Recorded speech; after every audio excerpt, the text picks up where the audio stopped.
నమస్తే, welcome to cube TV network. నేను మీ Shravani journalist. ప్రస్తుతం నాతో పాటు అడ్వకేట్ నాగూర్ బాబు గారు ఉన్నారు. మనందరికీ తెలుసు, గత 3 రోజులుగా ఆంధ్రప్రదేశ్ కేంద్రంగా 700 కోట్ల భారీ స్కామ్ జరిగిందని రకరకాల వార్తలు షికార్లు చేస్తున్నాయి. నిజంగానే 700 కోట్లు భారీ స్కామ్ జరగాలి అని అంటే నాకు తెలిసి అది డైరెక్ట్ గా ప్రభుత్వం ఇన్వాల్వ్ అయితే తప్ప జరగని పని.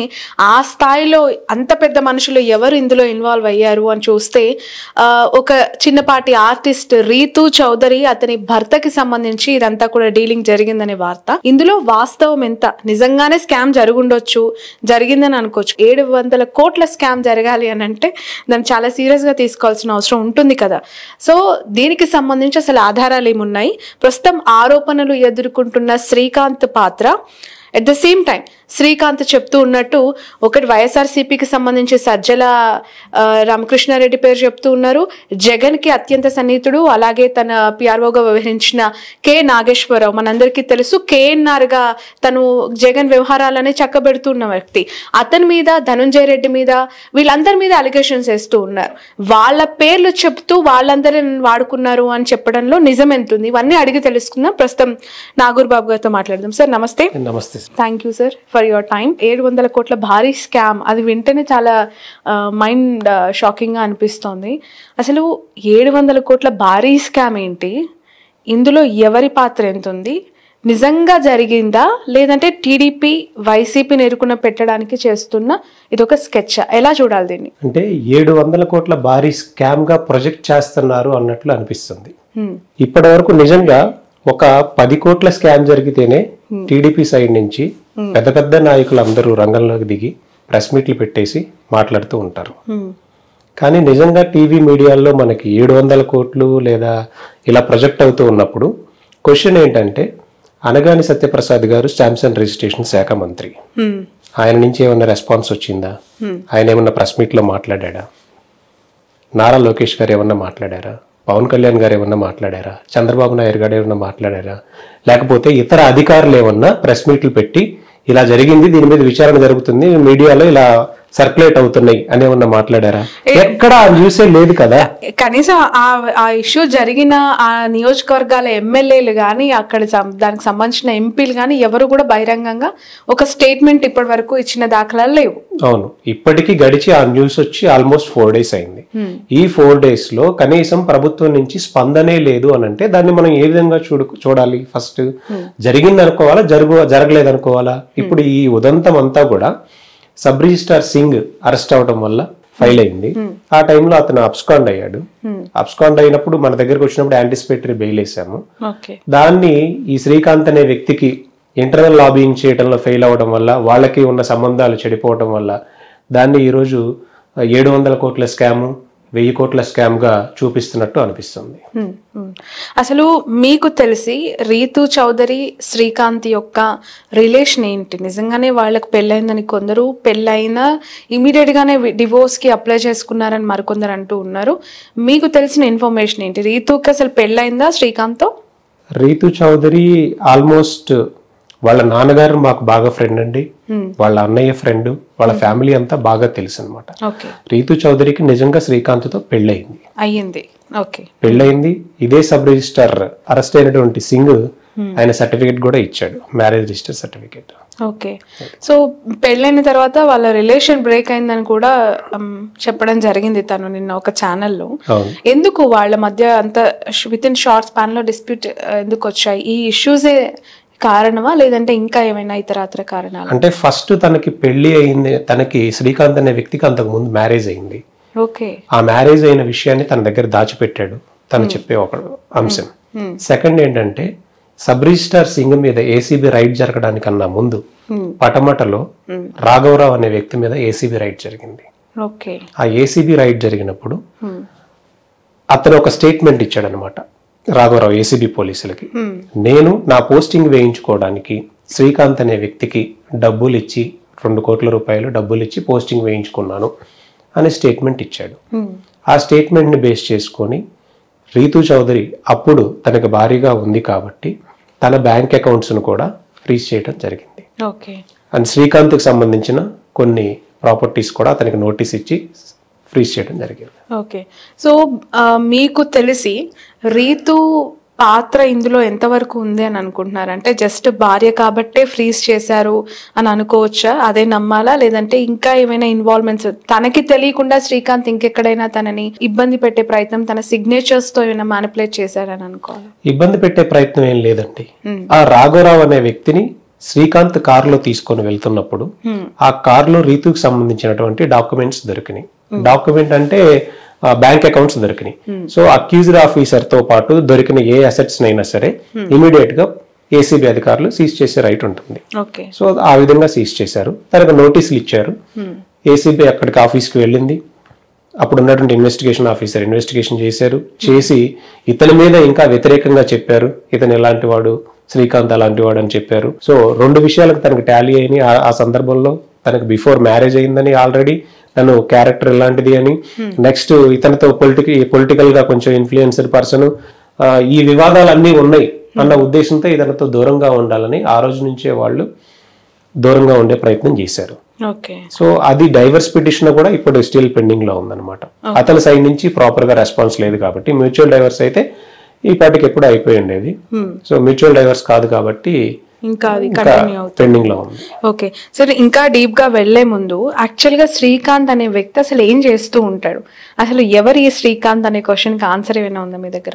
శ్రీకాంత్ అనే వ్యక్తి ఏం చేస్తూ ఉంటాడు అనేది ఎవరు చెప్పలేని ప్రశ్న అండి. అతను చెప్పే విధానం ఏంటంటే, నేను ఇసుక రీచులు చేశాను అంటాడు. ఆ ఇసుక రీచులు ఎక్కడ ఉన్నాయో ఎవరికి తెలియదు.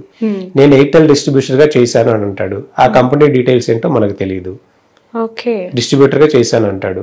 తర్వాత నేను మద్యం షాపులు కొన్ని ఏదో చేశాను అని చెప్పాడు. ఇంకా వ్యాపారాలు ఉన్నాయి అన్నాడు. అది ఎక్కడో తెలియదు. నెక్స్ట్ నేను రియల్ ఎస్టేట్ చేశాను అని అన్నాడు. ఆ కంపెనీలు ఏంటో తెలియదు. బట్ బ్యాంక్ ట్రాన్సాక్షన్స్, ఈ లావాదేవీలు, భూములు కొనడాలు అమ్మడాలు అనేవి జరుగుతూ ఉన్నాయి. ఇదంతా ఎలా జరుగుతుంది అనేది ఎవరికి తెలియని విషయం. చెప్తున్న కంపెనీల్లో ఎక్కడ శ్రీకాంత్ వర్క్ చేయలేదు, ఏదో హిడెన్ గా ఇంకేవో చేస్తున్నాడు అని మాత్రం అర్థమవుతుంది. వర్క్ చేయలేదు అనేది కాదు, మనకి ఫిజికల్ గా కనపడలేదు. ఇప్పుడు మీరు ఒక ఛానల్ రన్ చేస్తున్నారు, ఫిజికల్ గా కనిపిస్తూ ఉంది. మీరు రిజిస్ట్రేషన్ చేయించారు, మీరు ఒక ఆఫీస్ పెట్టారు, ఇలా జరుగుతూ ఉంది. సో అతను చెప్పే వాటన్నిటిగా కూడా ఫిజికల్ గా ఎక్కడ ఉన్నాయి అంటే మనం చూడలేని పరిస్థితి ఈ రోజు. మేబీ మనం దాని మీద అంత ఫోకస్ చేయకపోయి ఉండొచ్చు. ఈ రోజు మేబీ నిజంగా చేస్తుంటే ఫ్యూచర్ లో బయటకు వస్తాయి. ఓకే, కేవలం శ్రీకాంత్ కొన్ని ఛానల్స్ కి ఇంటర్వ్యూ ఇచ్చినప్పుడు దాన్ని చూస్తూ ఉన్న వాళ్ళకి అనుమానం ఏంటంటే, శ్రీకాంత్ ని ముందు పెట్టి నిజంగా వేరే వాళ్ళు ఎవరైనా చేయించారా, లేదు అంటే శ్రీకాంత్ తనకు తానుగా చేసుకొని ఛాన్స్ దొరికింది కదా అని అన్ని చేసేసి వాళ్ళ పేర్లని సింపతి కోసం ఇప్పుడు ముందుకు తెరపైకి తీసుకొస్తున్నాడని. అందులో నేను ఇంతకు ముందు చెప్పినట్టు సజ్జల రామకృష్ణారెడ్డి గారి పేరు, వైఎస్ భారతి గారి పేరు కూడా చెప్తూ ఉన్నారు, అండ్ కేఎన్ఆర్ గారి పేరు, ధనంజయ రెడ్డి గారు, ఇట్లా రకరకాల అందరి పేర్లు ఆయన తెరపైకి తీసుకొస్తున్నారు. మీకు తెలిసి వాళ్ళ ఇన్వాల్వ్మెంట్ డైరెక్ట్లీ ఆర్ ఇండైరెక్ట్లీ ఏమైనా ఉందా? నిజంగానే ఇన్వాల్వ్ అయ్యి బయటికి చెప్పొద్దు అని బెదిరించే స్థాయికి కూడా వాళ్ళు వెళ్లారు అనే విషయం కూడా తను చెప్తూ ఉన్నారు. అంటే వైఎస్ భారతి గారి ఇన్వాల్వ్మెంట్ కానీ జగన్మోహన్ రెడ్డి గారి ఇన్వాల్వ్మెంట్ కానీ లేదండి. అంటే వాళ్ళ దగ్గర పని చేసినటువంటి ఎవరైనా కొంతమంది అధికారులతో ఇతనికి పరిచయాలు ఉండుండొచ్చు. ఈ పరిచయాల్ని ఇతని రాంగ్ గా ప్రొజెక్ట్ చేసుకునే అవకాశం కూడా ఉంది. ఇప్పుడు నేను ఎవరైనా అధికారితో మాట్లాడుతూ ఉన్నానంటే, ఈ అధికారి నాకు తెలుసు, ఆ అధికారికి అలా చేయాలి ఇలా చేయాలని ఈ అవకాశం కూడా, ఈ కోణంలో కూడా మనం ఆలోచించాలి. క్లియర్ గా పరిచయం ఉన్నంత మాత్రాన, ఇప్పుడు నాకు రజనీకాంత్ గారితో వెళ్ళి ఒక ఇంటర్వ్యూ తీసుకొని మాట్లాడించుకొని వచ్చిన తర్వాత మాత్రాన నేను చేసిన దానిలో రజనీకాంత్ కి సంబంధం ఉంటే అరెస్ట్ చేస్తారా? వాళ్ళని నిందించే అవకాశం ఉందా? సో ఇక్కడ కూడా అలాగే కనిపిస్తూ ఉంది. అది తనకు తానుగా చెప్పుకుంటుంది తప్ప అందులో నిజం లేదని మాత్రం. అంటే ప్రస్తుతానికి ఇప్పుడున్న పరిస్థితుల్లో తన ప్రాపర్టీస్ అన్ని కూడా రాఘవరావు కేసులో ఏసీబీ ఫ్రీజ్ చేసి ఉంది. నెక్స్ట్ ఈ కేసులో కూడా సింగ్ అనే వ్యక్తి దగ్గర కొంత అమౌంట్ తీసుకొని రిటర్న్ అనే పరిస్థితి ఉంది. సింగ్ ని తప్పించిన పాత్ర కూడా ఇతనిదే ఉంది. వీటన్నిటిలో ఎక్కడ ఇతను లాక్ చేసి ఈ ప్రాపర్టీస్ అన్ని ఇదవుతాయో అన్న ఉద్దేశంతో తర్వాత ఈ స్కామ్ లో, అంటే అప్పుడున్నటువంటి ఈ చిన్న చిన్న అధికారులు చేసిన తప్పిదాలన్నీ కూడా ఈ తన మెడకి ఎక్కడికి చుట్టుకుంటాయి అన్న ఉద్దేశంతో ఇప్పుడు తను క్లియర్ గా వాళ్ళ మీద నెడుతున్నట్టు అనిపిస్తుంది. ఓకే, ఇప్పుడు రీతు చౌదరి సినిమా ఇండస్ట్రీకి సంబంధించి కొన్ని క్యారెక్టర్స్ చేయటం, లేదంటే జబర్దస్త్ లాంటి షోస్ లో చేయటంతో తనకి ఒక సర్కిల్ ఏర్పడింది. ఆ సర్కిల్ ని శ్రీకాంత్ యూటిలైజ్ చేసుకున్నారు.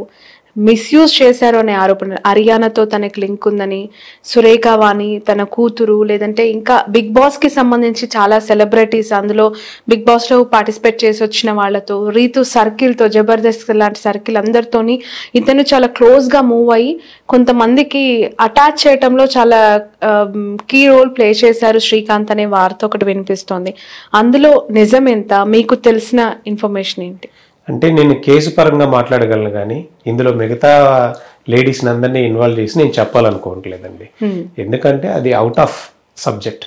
జనాలు ఏమనుకుంటున్నారు అనేది మనకి రకరకాలుగా అనుకుంటూనే ఉంటారు అనుకునేవాళ్ళు.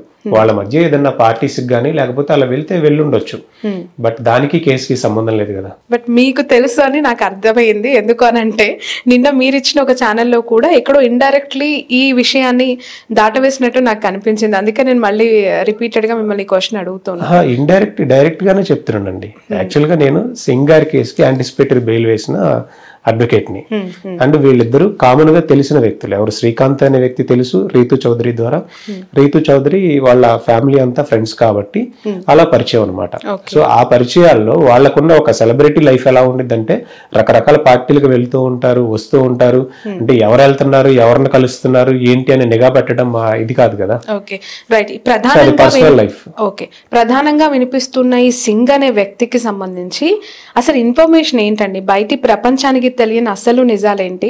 శ్రీకాంత్కి తనతో ఎప్పుడు ఈ జర్నీ స్టార్ట్ అయింది, ఎక్కడ డిస్ప్యూట్స్ వచ్చాయి, and one more person involvement కూడా ఈ ఇద్దరి మధ్య ఇంకొక వ్యక్తి కూడా ఇన్వాల్వ్ అయి ఉన్నారు అని చెప్పి శ్రీకాంత్ పదే పదే చెప్తూ ఉన్నారు.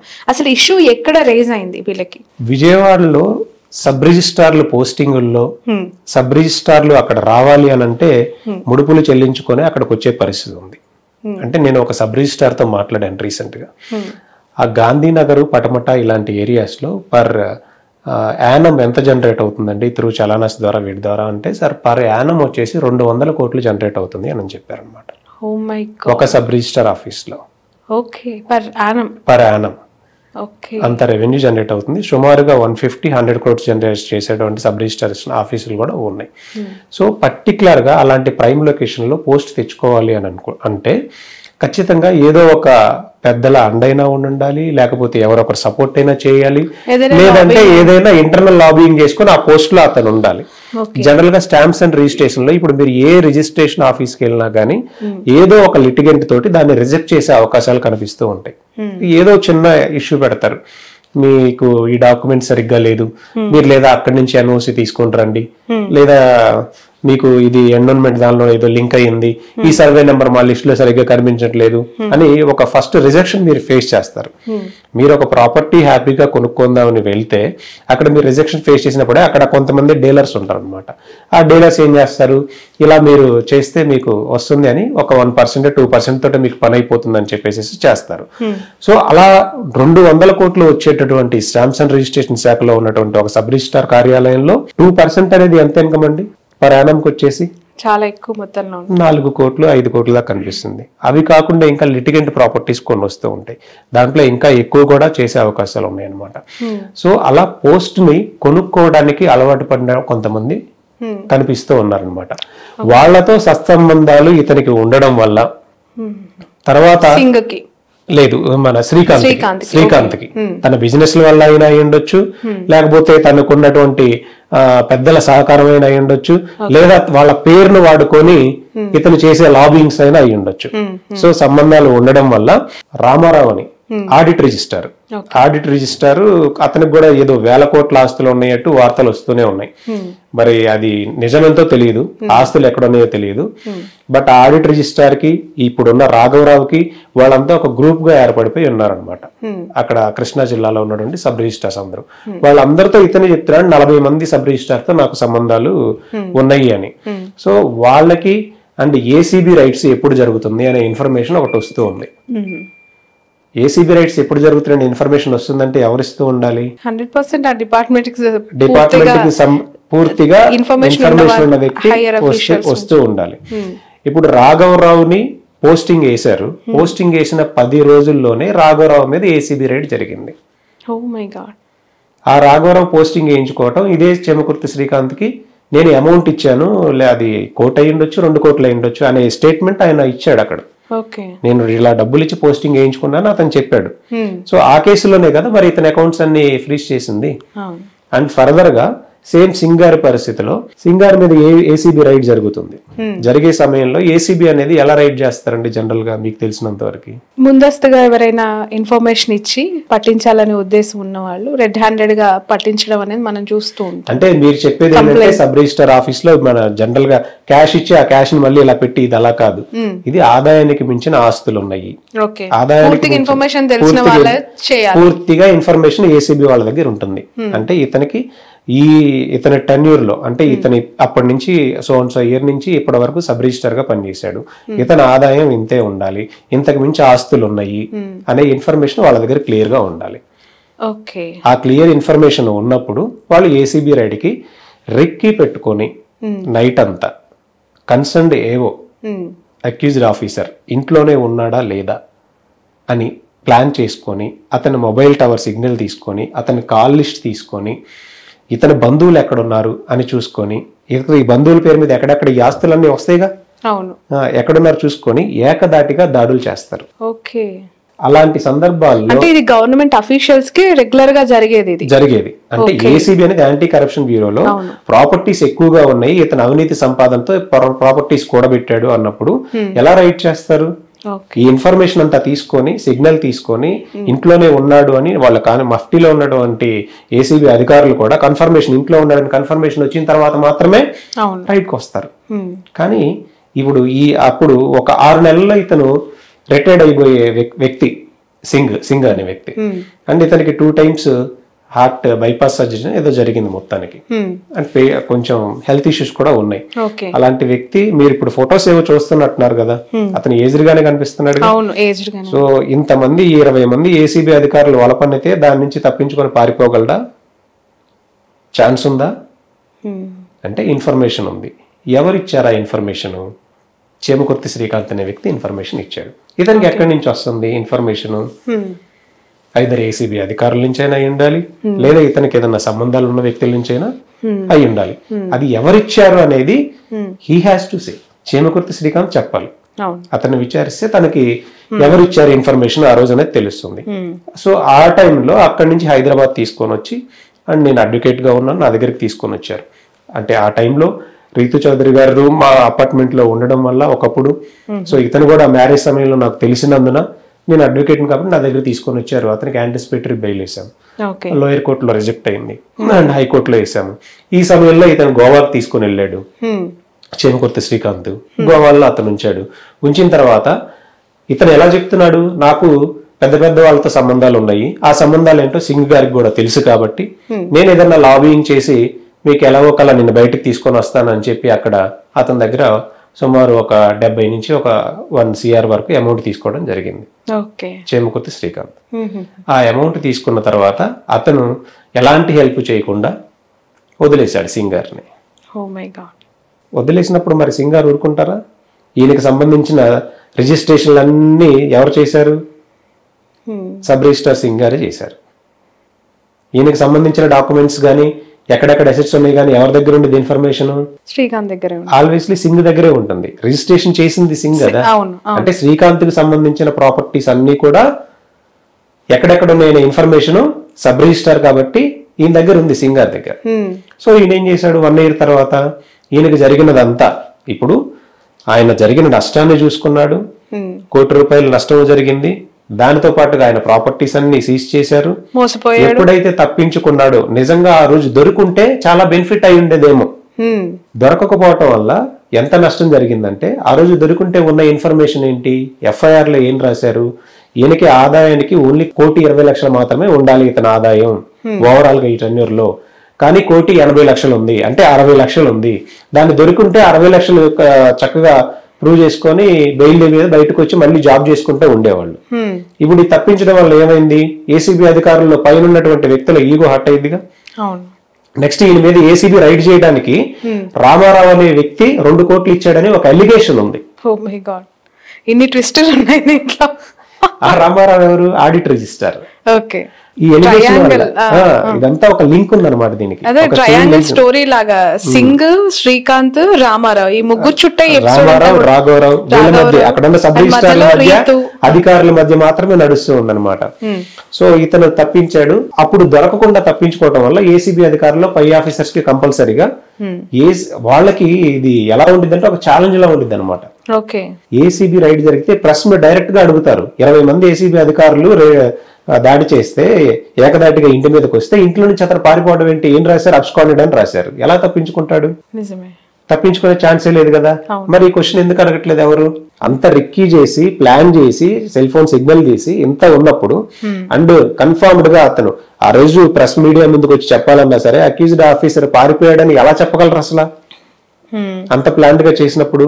సో వాళ్ళు ఈగోకి వెళ్ళిపోయి ఇతని ప్రాపర్టీస్ ఎక్కడెక్కడ ఉన్నాయి అంటే కొల్లూరులో కొన్ని దేవాలయాలు కట్టించాడండి. శ్రీకాంత్ కాదు, సింగ్ గారు. ఆ దేవాలయాలు శిథిలావస్థలో ఉన్నప్పుడు ఈయన ఒక ట్రస్ట్ ఓపెన్ చేసి ఆ ట్రస్ట్ ద్వారా దేవాలయాలను కట్టించాడు. ఆ దేవాలయాలకి ట్రస్ట్ అకౌంట్ ఉంది, ఆ ట్రస్ట్ లో ఉన్నటువంటి సభ్యులు ఉన్నారు, విరాళాల రూపంలో సేకరించినటువంటి బుక్స్ ఉన్నాయి. సో దాన్ని కూడా ఆ ట్రస్ట్ అకౌంట్ కూడా అక్రమార్జితంగానే చూపించారు ఏసీబీ అధికారులు. సో ఇక్కడ ఓవరాల్ గా బాధితుడు ఎవరు అంటే ఏం చెప్తారు బాబు గారు? యాక్చువల్ గా ఈ ముగ్గురు ఈ స్టోరీస్ ఒకరికి మించి ఒకరి ట్విస్టులు ప్లే చేస్తూ వెళ్ళిన ఈ ఎపిసోడ్ లో మీకు ఎవరు కనిపిస్తూ ఉన్నారు? అంటే ఈ రోజు అందరూ బాధింపబడుతున్నారుగా. ఎవరైతే ఈ ఎంటైర్ స్టోరీలో ఉన్నారో అందరూ బాధపడుతున్నారు. ఈ రోజు అందరూ బాధపడుతున్నారు, అందరూ దోషులుగానే కనిపిస్తున్నారు. ఇప్పుడు సింగ్ అరెస్ట్ అయ్యి దోషిగానే ఉన్నాడు. ఈయన ఏ తప్పు అయితే చేశాడో ఆ తప్పును ఆల్రెడీ కమిట్ అయ్యి నేను వీళ్ళ వల్ల చేశానని ఇతను ప్రాపర్టీస్ అన్ని సీజ్ అయిపోయి ఇతను కూడా దోషిగానే ఉన్నాడు. రీతు చౌదరి మీద ఒక 4 కోట్ల ప్రాపర్టీకి పవర్ ఆఫ్ అటార్నీ ఇవ్వడం వల్ల తను కూడా ఈ రోజు ప్రజల ముందు సమాజం ముందు ముద్దాయిలా కనిపిస్తూ ఉంది. ఆడిటర్ మీద రిజిస్ట్రార్ అనేటువంటి వ్యక్తి ఎవరైతే రైట్ చేయించాడో అతను కూడా దోషులనే కనిపిస్తున్నాడు. వీళ్ళందరూ ఇప్పుడు కనిపిస్తూనే ఉన్నారు కదా, సమాజానికి తెలుస్తుంది కదా ఏంటని చాలా క్లియర్ గా. సో ఈ ఎంటైర్ కేసులో రీతు చౌదరి వచ్చి బద్నాం అవుతుంది, నా పేరు బాగా డ్యామేజ్ అవుతుంది అని ఈ డివోర్స్ కేసుని ప్లే చేస్తుంది. అసలు డివోర్స్ కాలేదు, ఇదంతా డ్రామా అని చెప్పి సోషల్ మీడియాలో తన మీద కమెంట్స్ చేస్తున్న వాళ్ళు ఉన్నారు. బాబు గారు దీన్ని ఎలా చూడాలి? నిజంగానే లీగల్ గా ఇంకా డివోర్స్ కాలేదు కాబట్టి ఈ ఎపిసోడ్ నుంచి తప్పించుకోవడానికి ఎస్కేప్ అవడానికి ఆమె ఇలా చెప్తుందా అంటే వాళ్ళ ఫ్యామిలీకి నాకు తెలుసు అండి చాలా క్లియర్ గా. వాళ్ళు ఎంత వరకు కలిసి ఉన్నారనే విషయం కూడా నాకు క్లియర్ గా తెలుసు. సో డివోర్స్ అయినా అవ్వకపోయినా వాళ్ళు రాఘవరావు కేసు జరిగినటువంటి బ్యాంక్ అకౌంట్ సీజ్ అవ్వడం వల్ల తన ఇన్వెస్టిగేషన్ కి ఏసీబీ అధికారుల దగ్గరికి వెళ్ళినప్పుడు వాళ్ళు ఇచ్చిన ఇన్ఫర్మేషన్ అయితే అలాంటి వాడు ఇలాంటి వాడు అని చెప్పడం వల్ల ఇతనికి వేరే పెళ్ళైపోయి అయ్యింది అనే విషయాన్ని దాచిపెట్టడం వల్ల వీళ్ళు ఆల్రెడీ విడిపోయారు అప్పటికే. సో ఇతను తన డైవర్స్ పిటిషన్ వేసినా గానీ తన సైడ్ నుంచి డైవర్స్ కోఆపరేషన్ లేదు. శ్రీకాంత్ సైడ్ నుంచి రైతు డైవర్స్ పిటిషన్ వేసింది, శ్రీకాంత్ సైడ్ నుంచి కోఆపరేషన్ లేదు. ఆల్వేస్ అక్కడ ఫైట్ అయితే జరిగిద్దిగా, ఒక 2 years కో 3 years కో వస్తాయి. ఇప్పటికీ డైవర్స్ కేసులు మ్యూచువల్ అండర్స్టాండింగ్ లేకపోతే 5 years పెండింగ్ లో ఉన్నాయి. సో రీతుకి కూడా కొన్ని ప్రాపర్టీస్ ఇచ్చాడు, తన పేరు మీదనే కొన్ని ప్రాపర్టీస్ 100 కోట్ల ఆస్తులు ఉన్నాయి, అవి తీసుకుని డైవర్స్ ఇచ్చేసింది అనే ఆరోపణ కూడా వస్తోంది. 100 కోట్ల ఆస్తులు లేవండి. అతను ఒక 2 sites కి అంటే విజయవాడలో ఒక సైట్, వైజాగ్ లో ఉన్నటువంటి 2 sites కి పవర్ ఆఫ్ అటార్నీ ఇచ్చాడు. ఆ పవర్ ఆఫ్ అటార్నీ మాత్రమే ఉంది. ఆ పవర్ ఆఫ్ అటార్నీ అంటే తను లేని పరిస్థితుల్లో ఎవరికైనా అమ్ముకోవచ్చు. అండ్ ఆ ఒరిజినల్ డాక్యుమెంట్ కూడా తనకి ఇవ్వలేదు. ఏంటి సార్ దాని ఎగ్జాక్ట్లీ మీనింగ్ ఏంటి? Power of attorney and sale deed కాదు అని కూడా తను చెప్తూ ఉన్నారు. చాలా అంటే కన్ఫ్యూజన్ ఉంది. రీతుకి ఎలాంటి డీల్ తో తను ఇవ్వడం జరిగింది, ఎలాంటి సంతకాలతో తను అవి హ్యాండ్ ఓవర్ చేశారు అనేది ఒకసారి ఎక్స్ప్లెయిన్ చేయగలుగుతారు? పవర్ ఆఫ్ అటార్నీ అంటే నాకు సంబంధించిన మా నాన్న ద్వారా వచ్చిన ఆస్తిని నా భార్యకి పవర్ ఆఫ్ అటార్నీ ఇస్తున్నాను, దీన్ని తను అమ్ముకోవచ్చు లేదా తాకట్టు పెట్టుకోవచ్చు, తన అందుబాటులో లేనప్పుడు, తన రిజిస్ట్రేషన్ చేయలేని పరిస్థితి ఉన్నప్పుడు, తన అందుబాటులో లేనప్పుడు, అండ్ ఇప్పుడు కూడా స్టిల్ ఆ పవర్ ఆఫ్ అటార్నీ యూజ్ చేసుకొని ఆ ప్రాపర్టీని సేల్ చేసే అధికారం, లేదా బ్యాంకులకి పెట్టే అధికారం, లేదా ఏదైనా డిస్ప్యూట్ లో ఉంటే కోర్టులకు వెళ్లే అధికారం, లీగల్ కాన్సిక్వెన్సెస్ ఫేస్ చేసే అధికారం, అన్ని పవర్స్ కూడా రీతు చౌదరికి ఆ ల్యాండ్ మీద ఉంది. ఓకే. నిన్న ఒక ఇంటర్వ్యూలో రీతు చౌదరి అసలు నాకేమీ తెలియదు, నాకు తెలియకుండానే ఈ సంతకాలు, ఈ సిగ్నేచర్స్ అన్ని పెట్టుకున్నారు, మేమేదో పెళ్ళైన తర్వాత వెకేషన్ కోసం మేము గోవాకి వెళ్ళాము, అసలు గోవాలో ఏం జరిగిందో నాకు తెలియదు, అని తను చెప్తూ వచ్చింది. నిజంగానే గోవాలో రేవ్ పార్టీస్ పెట్టారు, అక్కడ కొంతమంది సెలబ్రిటీలను తీసుకెళ్లి వీళ్ళు చాలా ఎంజాయ్ చేశారు అనేది ఒక ఆరోపణ ఉంది. దీన్ని ఎలా చూడాలి సార్? నిజంగానే రీతూ చౌదరి అంత బ్లైండ్ గా శ్రీకాంత్ నమ్మి ముందుకెళ్ళిందా? సిగ్నేచర్స్ అవన్నీ కూడా ఇచ్చేసిందా? రేవ్ పార్టీలు వాటి గురించి నాకు తెలియదండి. గోవా అనేది ఫ్యామిలీతో కాబట్టి వాళ్ళిద్దరు వైఫ్ అండ్ హస్బెండ్ కాబట్టి గోవా కాదు, చాలా సార్లు తిరుపతి వెళ్ళారు, రకరకాల ప్లేసెస్ కి వెళ్ళారు. అది వాళ్ళ పర్సనల్ లైఫ్, దాన్ని మనం కామెంట్ చేయకూడదు. అండ్ అక్కడ ఏం జరిగింది అనేది మనకు తెలియదు. నెక్స్ట్, తను తెలియకుండా సిగ్నేచర్ పెట్టారా అని అంటే, రీతూ చౌదరి అంతకుముందు ఎప్పుడు రిజిస్ట్రేషన్ ఆఫీసులకు వెళ్ళి ప్రాపర్టీస్ తను ఎప్పుడు కొనలేదు, అమ్మలేదు. తన ఏజ్ 22 years, 22, 23 మేబీ ఉండొచ్చు నాకు తెలిసి. సో ఆ అవగాహన లేకపోవడం వల్ల తన భర్త ఆ టైంలో తను ఎప్పుడు ప్రతిరోజు ఫోన్లు మాట్లాడుతూ అక్కడ రిజిస్ట్రేషన్, ఇక్కడ రిజిస్ట్రేషన్, ఆ ఆఫీసర్తో మాట్లాడాలి, ఈ ఆఫీసర్తో మాట్లాడాలి. సో ఇలా రిజిస్ట్రేషన్కి సంబంధించిన వ్యవహారాలన్నీ చూస్తూ ఉన్నాడు. రిజిస్ట్రేషన్ ఆఫీస్కి రమ్మన్నప్పుడు వెళ్ళింది. కంప్లీట్ డాక్యుమెంట్ కూడా తను చదవకుండా, అది పవర్ ఆఫ్ అటార్నీనా, అసలు సేల్ డీడ్ అంటే ఏంటి, రెంటల్ అగ్రిమెంట్ అంటే ఏంటి, క్లియర్ గా దానిలో ఏం రాస్తారు, ఏ పాయింట్స్ ఉంటాయి, పవర్ ఆఫ్ అటార్నీ అంటే ఏంటి, ఇవన్నీ తనకు తెలియదు. అట్లీస్ట్ డాక్యుమెంట్ తీసుకొని, ఇప్పుడు మీ దగ్గర నుంచి నేను కొంటున్నాను అనుకోండి, మీరు అమ్ముతున్నారు, నేను కొంటున్నా కాబట్టి నేను క్లియర్ గా తీసుకొని చదువుకుంటా. నా దగ్గర నుంచి మీరు రెంటల్ అగ్రిమెంట్ చేసుకుంటే క్లియర్ గా తీసుకొని చేసుకుంటాం. అంటే మనం అవుట్ సైడ్ పార్టీస్. కానీ అక్కడ ఎవరు? Wife and husband. ఆల్వేస్లీ నమ్ముతారు, నమ్మే అవకాశమే ఎక్కువ ఉంది. అలా నమ్మింది కాబట్టి వెళ్ళింది. సో తర్వాత తీసుకొని చదువు. ఇప్పుడు లీగల్ గా చూస్తే నువ్వు ఎందుకు పెట్టావు, నీకు తెలియకుండా పెట్టావు అని అంటే, తెలియకుండా పెట్టావని చెప్తే అది యాక్సెప్టబుల్ ఏమి ఉండదు. లీగల్ పర్వ్యూలో చదువుకోవాల్సిన బాధ్యత నీకు ఉంది, నువ్వు చదువుకోవాలి, తెలుసుకోవాలి, ఆ డాక్యుమెంట్ కాపీ తీసుకోవాలి. అక్కడ ఒక ప్రొసీజర్ ల్యాబ్స్ కూడా కనిపిస్తున్నాయి స్టాంప్స్ అండ్ రిజిస్ట్రేషన్ శాఖలో. వాళ్ళు సబ్ రిజిస్ట్రార్ ఎవరైతే ఉన్నారో క్లియర్ గా ఈ డాక్యుమెంట్ ఇచ్చి చదువుకోమని చెప్పాలి. ఆ ప్రాసెస్ అంతా జరగలేదు కాబట్టి ఒక ఫ్రెండ్లీ నేచర్ లో జరిగిపోయింది. ఆ డాక్యుమెంట్ కూడా తన దగ్గర లేదు కాబట్టి అసలు పవర్ ఏంటో తెలియదు, సేల్ ఏంటో తెలియదు. తనకి చాలా బ్లైండ్ గా సంతకం పెట్టింది, బయోమెట్రిక్ వేసింది. బ్లైండ్ గా పెట్టినా ఇంకోటి చేసినా తనకైతే పవర్ అయితే వచ్చింది. సో దాన్ని బేస్ చేసుకొని తనకి 4 కోట్ల ప్రాపర్టీని ఈ రోజు 700 కోట్లు లేకపోతే 100 కోట్లు పెట్టారనేది జరుగుతూ ఉందన్నమాట. దాని ఒరిజినల్ అమౌంట్ అంటే ప్రైస్ ఎంతో తెలియకుండా 7 కోట్లు, 700 కోట్లు, 15 కోట్లు అని చెప్పి రకరకాల వార్తలు న్యూస్ ప్రధాన ఛానళ్లు కూడా వేసేస్తూ ఉన్నాయి. రీతూ చౌదరిని, తన మదర్ని, ఇటు శ్రీకాంత్ని, వైసీపీకి సంబంధించిన టాప్ మోస్ట్ లీడర్స్ అందరినీ తెర మీద తీసుకొస్తున్నారు. ఎందుకోసం అంటారు? అంటే వాళ్ళకి నిజాలు తెలియకనా, లేదంటే ఒక హైపోథెటికల్ స్టోరీస్ కోసం, వ్యూస్ కోసమే చేస్తున్నారా? ఇట్లా అంటే ఒక పొలిటికల్ బెనిఫిట్ ఏదైనా యూజ్ చేసుకోవచ్చా అనే కోణంలో మనం ఆలోచించాలండి. నేను మీకు స్టార్టింగే చెప్పాను, ఇది నిజంగా 700 కోట్లు లేదా 7,000 కోట్లు లేదా 1000 కోట్లు స్కామ్ అయితే డెఫినెట్ గా 10 కోట్లు స్కామ్ జరిగితేనే వదిలిపెట్టను ప్రభుత్వం. 700 కోట్ల స్కామ్ అయితే ఈ పాటికి ఆగమేఘాల మీద అందరినీ అరెస్టులు చేసేది. అలా జరిగిందా? జరగలేదు. ఒక్కరు కూడా ప్రెస్ మీట్ పెట్టలేదు కనీసం. అట్లీస్ట్ డీజీపీ గారైనా పెట్టారా? ఏసీబీ డిపార్ట్మెంట్ నుంచి ఎవరైనా ప్రెస్ మీట్ ఏమన్నా ఇచ్చారా? జస్ట్ ప్రెస్ కి ఏమన్నా రిలీజ్ ఇచ్చారా ఇలా జరిగిందేనని? ఈ ఉదంతాల గురించి సోషల్ మీడియాలో అందరు గగ్గోలు పెడతా ఉన్నారు కదా, మరి వీటి గురించి సోషల్ మీడియాలో అలా మాట్లాడకూడదు, ఇలా మాట్లాడకూడదు అని కేసులు పెట్టి లోపలేస్తూ ఉన్నారు కదా. మరి ఇది కూడా అలాగే జరుగుతూ ఉందిగా. కొన్ని ఛానల్స్ లో చూశారు రీతు భారతి. ఏంటి మీ ఉద్దేశం? ఏ ఉద్దేశంతో పెడుతున్నారు అలాంటి టైటిల్స్? ఉందంటారా అసలు ఎక్కడైనా ఇండైరెక్ట్లీ భారతి గారి ఇన్వాల్వ్మెంట్? అసలు ఛాన్సే లేదండి. రీతు గారి లైఫ్ స్టైల్ ఏంటి, తనేంటి, ఎక్కడ మీరు చెప్పినట్టుగా జబర్దస్త్ లో ఉంటుంది ఆర్టిస్ట్ గారికి తెలిస్తే మేబీ ఒక ఆర్టిస్ట్ గా ఆమె చూసి ఉండకపోవచ్చు, మేబీ కనీసం డైరెక్ట్ గా అసలు తెలిసే అవకాశాలు కూడా లేవు, ఛాన్సే లేదు.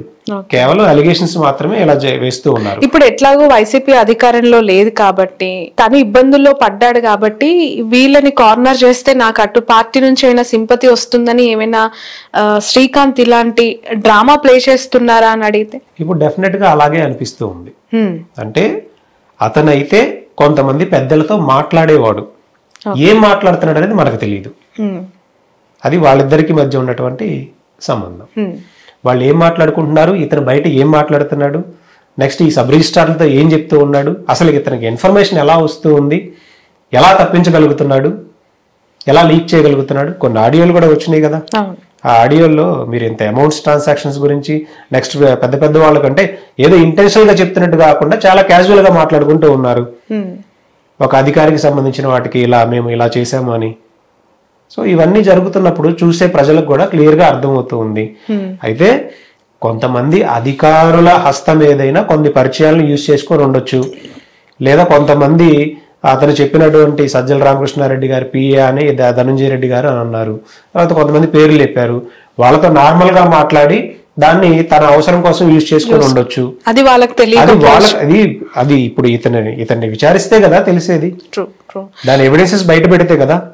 ఎవిడెన్స్ బయట పెట్టకుండా ఏది చెప్పలేంగా. మీరు రీతు చౌదరితో ఈ ఎస్పెషల్లీ మొన్న జరుగుతున్న ఇష్యూ గురించి మాట్లాడారా? తన రియాక్షన్ ఏంటండి యాక్చువల్లీ? అంటే ఈ ఇష్యూ అంతా కూడా రీతు చౌదరి తన గోవాలో అలా చేసింది, ఆ ఇద్దరి మధ్య ఎవరు, సింగ్తో గోవా వెళ్ళింది, ఈ రేవ్ పార్టీలు అనే రకరకాలుగా ప్రచారం చేస్తున్నప్పుడు తన ఇన్వాల్వ్మెంటే లేకుండా తన భర్తతోటి 1.5 year నుంచి తను విడిగా ఉంటూ, అంటే ఒక రెంటెడ్ హౌస్లో ఉన్నటువంటి అమ్మాయి తను కష్టపడి జబర్దస్త్ ఇలాంటి షోస్లో చేసుకొని తన స్వశక్తితోటి ఇప్పుడు ఉన్నటువంటి ఇల్లు కూడా ఈఎంఐలు కట్టుకుంటా, తను కొనుక్కున్న కారు కూడా ఈఎంఐలు కట్టుకుంటా, తను ఎంతో అమితంగా ఇష్టపడినటువంటి నాన్నగారు రీసెంట్గా చనిపోయి ఆ తర్వాత తన భర్తతో విడాకులయ్యి ఇంత డిప్రెషన్స్లో ఉండి కూడా సమాజం నుంచి ఎలాంటి సపోర్ట్ లేకపోయినా తన లైఫ్ తను లీడ్ చేసుకునే అమ్మాయి మీద ఈ ఎలిగేషన్స్ వేస్తున్నప్పుడు డెఫినెట్గా వాళ్ళ ఫ్యామిలీ ఇబ్బందులు పడుతూ ఉంటుంది. మనం కూడా వీళ్ళు మాట్లాడే వాళ్ళందరూ కూడా ఒకసారి ఆలోచించుకోవాలి.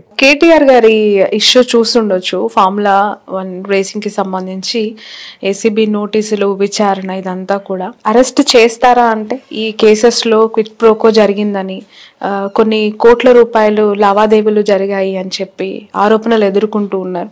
అఫ్ కోర్స్ కేటీఆర్ గారు అది ఒక లొటపీస్ కేసు, అందులో ఏమి జరగలేదు అని చెప్పి మాట్లాడి దాన్ని చాలా లైట్ గా తీసుకున్నప్పటికీ కూడా డెవలప్మెంట్స్ అనేవి చాలా సీరియస్ గా ఉన్నాయి.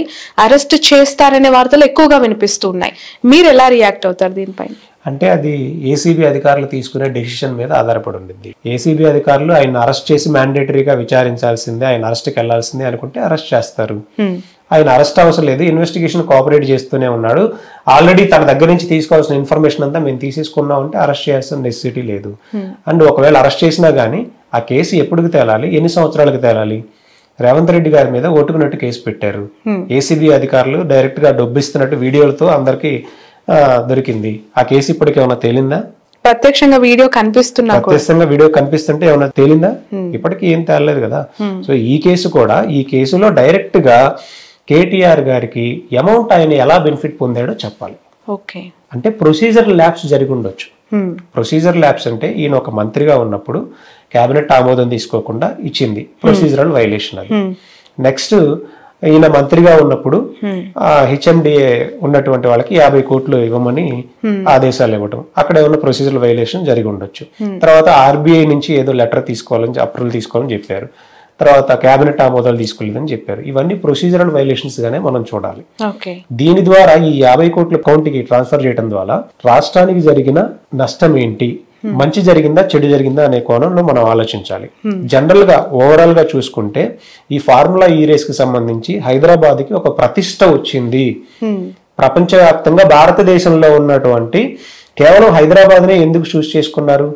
పెద్ద పెద్ద నగరాల్లో ఎందుకు చూడాలి? ఇప్పుడు ఇది లండన్, బీజింగ్ ఇలాంటి మహానగరాల్లో కండక్ట్ చేసేటువంటి ఈ ఫార్ములా ఈ రేసు ఇక్కడ ఎంత అవేర్నెస్ వచ్చింది అండ్ ఎంత ఇన్ఫ్రాస్ట్రక్చర్ డెవలప్ అవబోతుంది.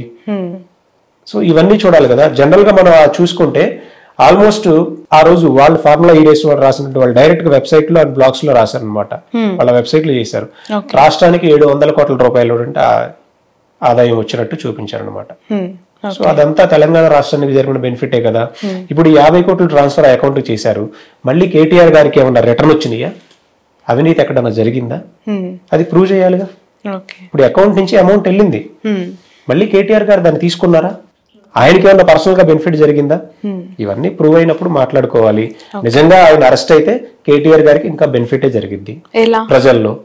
ఓకే. అంటే కక్షపూరితంగా ఏదో ఒక కేసుల్లో పెట్టి పంపిస్తున్నారనే భావన ప్రజల్లోకి వెళ్ళింది. బట్ ఇప్పుడు అరెస్టులు అనేవి చాలా కామన్ అయిపోయాయి. చాలా చిన్న దానికి అధికారం ఏ పార్టీ వస్తే ప్రతిపక్ష పార్టీ వాళ్ళని లోపల పెట్టడము, ఏదో ఒక కేసెస్ ఫైల్ చేసి జైల్లో పెట్టడం అనేది చాలా కామన్ గా కనిపిస్తుంది. ఎస్పెషల్లీ కేటీఆర్ బ్రాండ్ హైదరాబాద్ దిశగానే ఆయన తన ట్రావెల్ ని కొనసాగించారు ఐటీ మినిస్టర్ గా ఉన్నప్పుడు. ఈ ఫార్ములా ఈ రేస్ కి సంబంధించి ఎస్పెషల్లీ యూత్ చాలా అట్రాక్ట్ అయ్యారు. ఆ టైంలో చాలా అప్లాజ్ వచ్చింది తనకి. ఇతర రాష్ట్ర అఫ్ కోర్స్ వైసీపీ నుంచి అప్పుడు మినిస్టర్ గా ఉన్న అంబటి రాంబాబు, మన అమర్నాథ్, గుడివాడ అమర్నాథ్, వీళ్ళందరూ కూడా ఇక్కడికి వచ్చి ఎంజాయ్ చేసి వెళ్ళారు.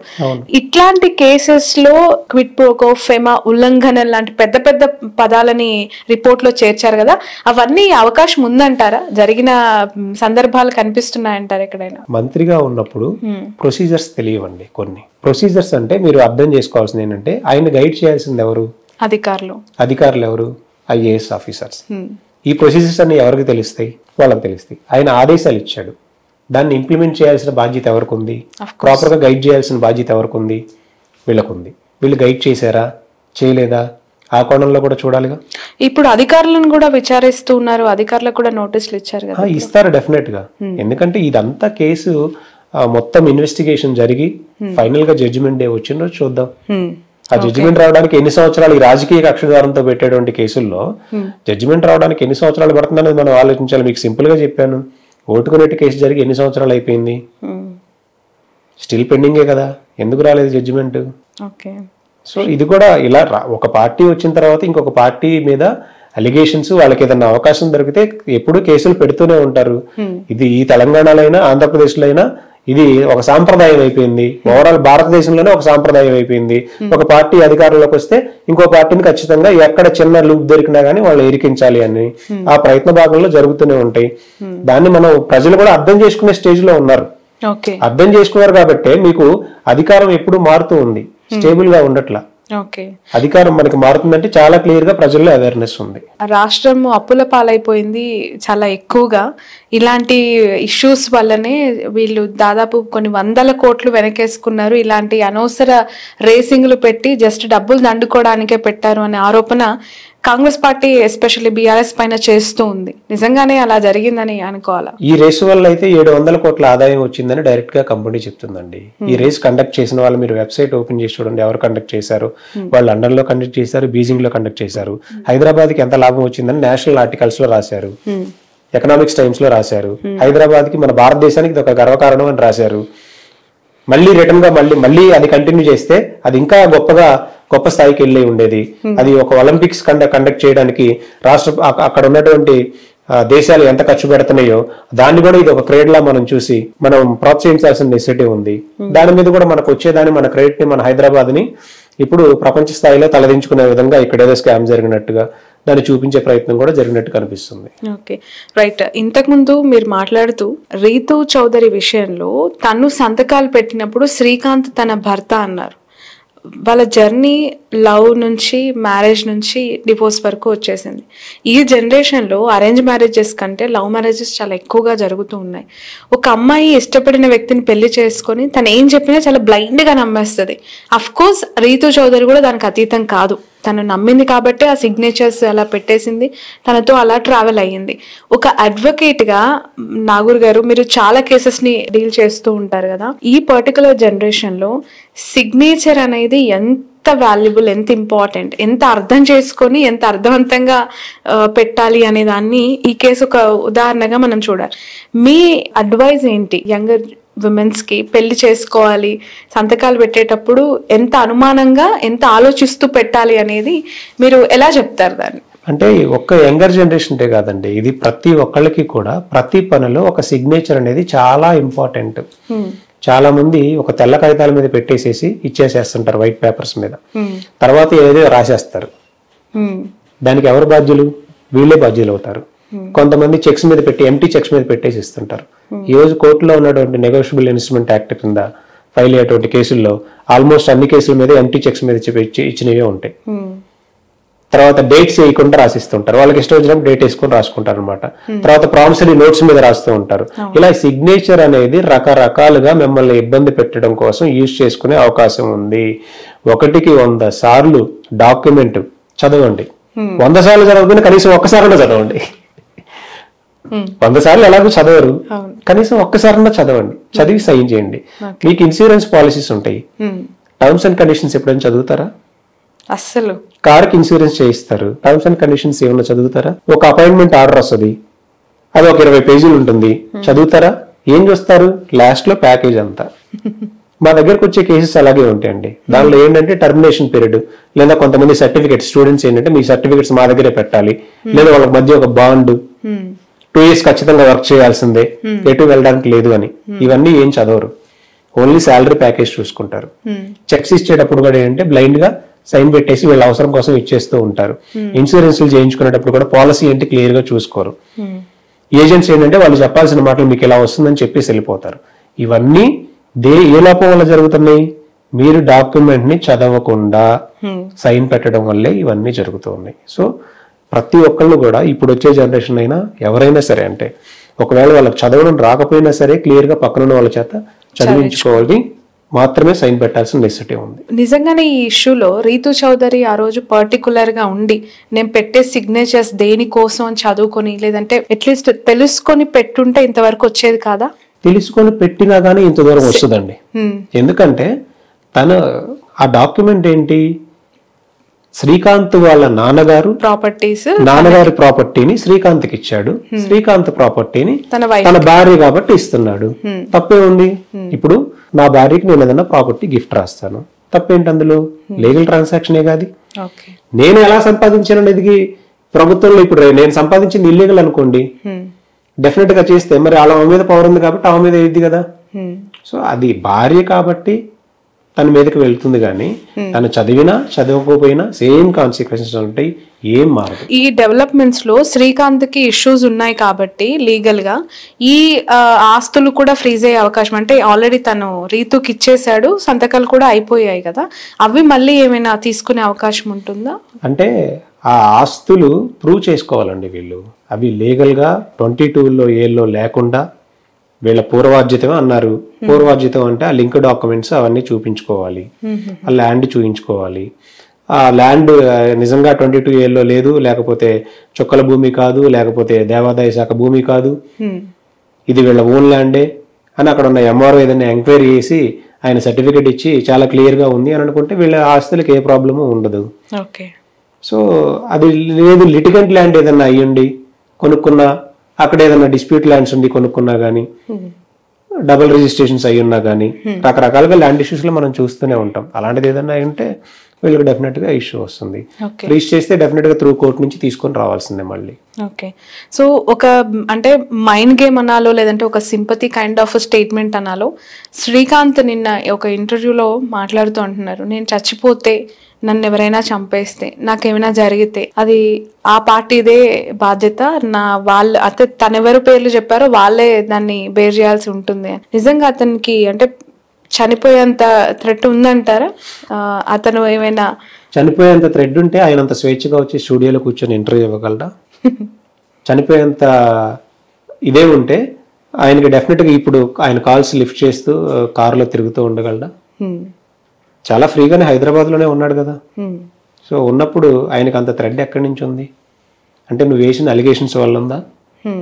ఆ లెటర్స్ లేక ఆకాశరామన్న ఉత్తరం లాగా ఒకటి చూపిస్తూ ఉన్నారు, మా ఇంటికి వచ్చింది ఇలా వచ్చింది అని, మా మదర్ ఉన్నారు. మేబీ నువ్వు చెప్పిన పేర్ల వల్ల నీకున్న భయంతో నువ్వు అలా మాట్లాడుతూ ఉండొచ్చు అని అనిపిస్తుంది. యాక్చువల్గా మనం కూడా అప్రోచ్ అయ్యాం శ్రీకాంత్ని, బట్ తను పెద్దగా రియాక్ట్ అవ్వలేదు పాజిటివ్గా. ఇంటర్వ్యూ ఇవ్వడానికి చాలా ప్రెషర్గా నిన్న ఇంటర్వ్యూ ఇచ్చినట్టు ఆయన చెప్తూ ఉన్నారు.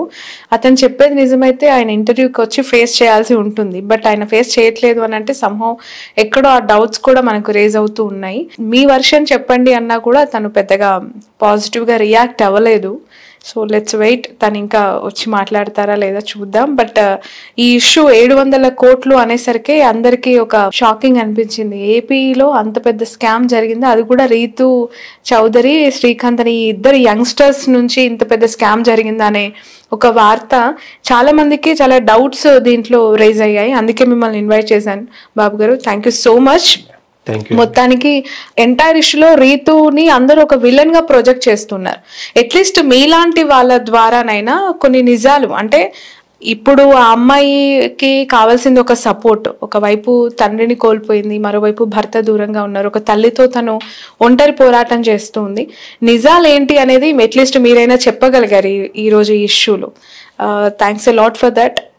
ఇది నాగూర్ బాబు గారితో స్పెషల్ ఇంటర్వ్యూ. మొత్తానికైతే శ్రీకాంత్ చేస్తున్న అలిగేషన్స్ ఖచ్చితంగా ఒకసారి తను ప్రూవ్ చేయాల్సి ఉంటుంది. ఎలాంటి ఆధారాలు లేకుండా వేగ్గా కొన్ని స్టేట్మెంట్స్ ఇచ్చేస్తున్నారు. వైసీపీకి సంబంధించి కొంతమంది వ్యక్తులు నుంచి నాకు ప్రాణహాని ఉంది, కొంతమంది నాకు లెటర్ రాశారు, బెదిరిస్తున్నారు, చంపేస్తారు అంటున్నారు.